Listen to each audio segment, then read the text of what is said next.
Based upon my own studies of the subject, the followers of Muhammad have turned him into a sinless human being, in similitude to Jesus.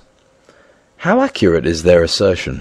It was the later Muhammadan exegetes who created the dogma of Isma', sinlessness of Muhammad, in emulation of the Christian one regarding Jesus. This doctrine of Muhammad's alleged infallibility, impeccability, and sinlessness emerged slowly over the centuries.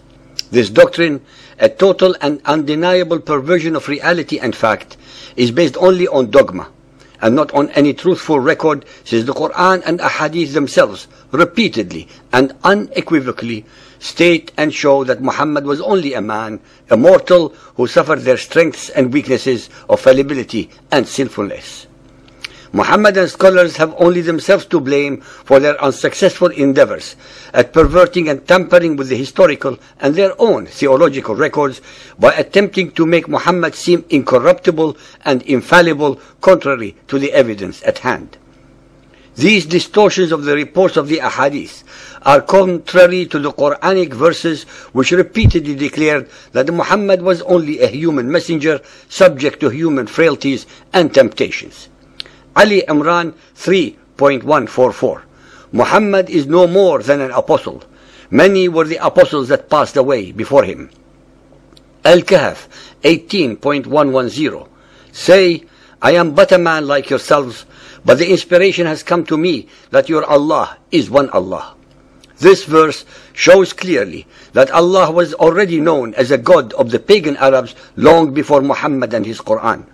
The only difference is that Muhammad insisted that Allah is one deity without any associates. Al-Anbiya 21.35. Every soul shall have a taste of death, and we test you by evil and by good, by way of trial.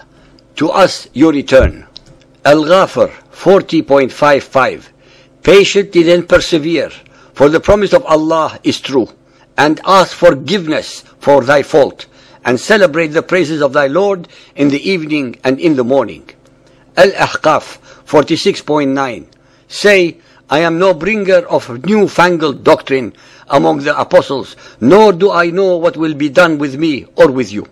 I follow but that which is revealed to me by inspiration. I am but a warner, open and clear. Al-Fath 48.1. Verily, we have granted thee a manifest victory, that Allah may forgive thee thy faults of the past and those to follow. Some of the commentators take this to mean sins committed by Muhammad before his call and after it. Others refer to the word to the liaison with the Coptic handmaiden Mary and to his marriage with Zainab, the wife of his adopted son Zayd. None of the commentators that have been researched, including Al-Bayzawi, Al-Jalalain, Al-Kamalan, and Hussein, give the last interpretation. They all say it refers to his sins before and after his call to the apostleship. The hadiths are replete with sayings and stories that show Muhammad being as sinful as any other human being with similar weaknesses and strengths. Sahih al-Bukhari Hadith 1.46, narrated by Ubadah bin Samit. The Prophet said, I came out to inform you about the date of the night of Al-Qadr. But so and so and so and so quarreled. Its knowledge was taken away. I forgot it. And maybe it was better for you. Now look for it in the 7th, the 9th, and the 5th of the last 10 nights of the month of Ramadan. Muhammad, allegedly the greatest of the prophets, forgot the date of the most momentous instance of his life, the night when the first verse of the Quran was allegedly revealed to him by the angel Gabriel. Sahih Bukhari Hadith 1.394, narrated by Abdullah. The Prophet turned his face to us and said, if there had been anything changed in the prayer, surely I would have informed you. But I am a human being like you, and liable to forget like you. So if I forget, remind me. Sahih Bukhari Hadith 8.388, narrated by Aisha. The prophets used to say, O Allah, I seek refuge with you from the affliction of the fire, the punishment of the fire, the affliction of the grave, the punishment of the grave, and the evil of the affliction of poverty, and cleanse my heart from all sins. Sahih Muslim Hadith 328, narrated by Abu Hurairah. The Messenger of Allah said, I found myself in Hijr and the Quraysh were asking me about my night journey. I was asked about things pertaining to Bayt al-Maqdis, which I could not preserve in my mind. I was very much vexed, so vexed as I had never been before. Then Allah raised it, Bayt al-Maqdis, before my eyes. I looked towards it, and I gave them the information about whatever they questioned me.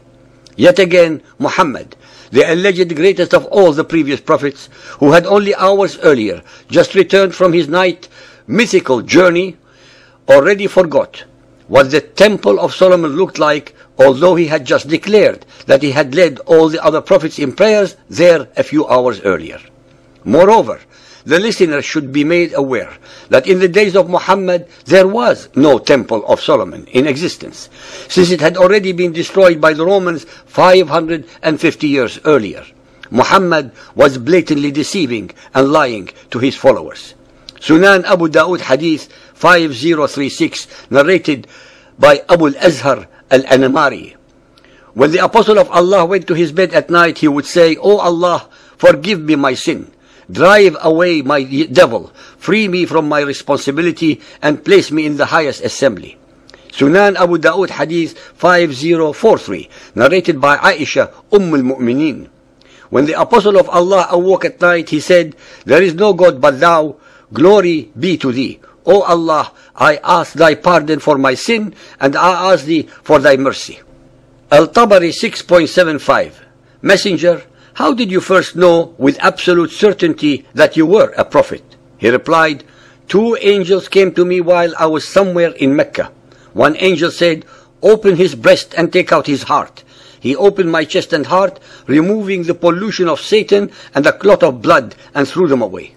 And last but not least are the satanic verses that he uttered, as reported by Ibn Ishaq Sirat Rasulullah, as well as by Al-Waqidi and his Ashab al-Nuzul, Ibn Sa'ad in his Kitab al-Tabaqat al-Kabir, Ibn Jarir al-Tabari in his monumental Islamic history of the world, Bukhari Hadith 6.385, and others. Originally, the Quran followed Al-Najm 53:19. Have you seen Lat and Uzza and another, the third goddess Manat? These are the exalted cranes, Gharaniq, intermediaries, whose intercession is to be hoped for. These verses were later abrogated and edited out and replaced with 53.21.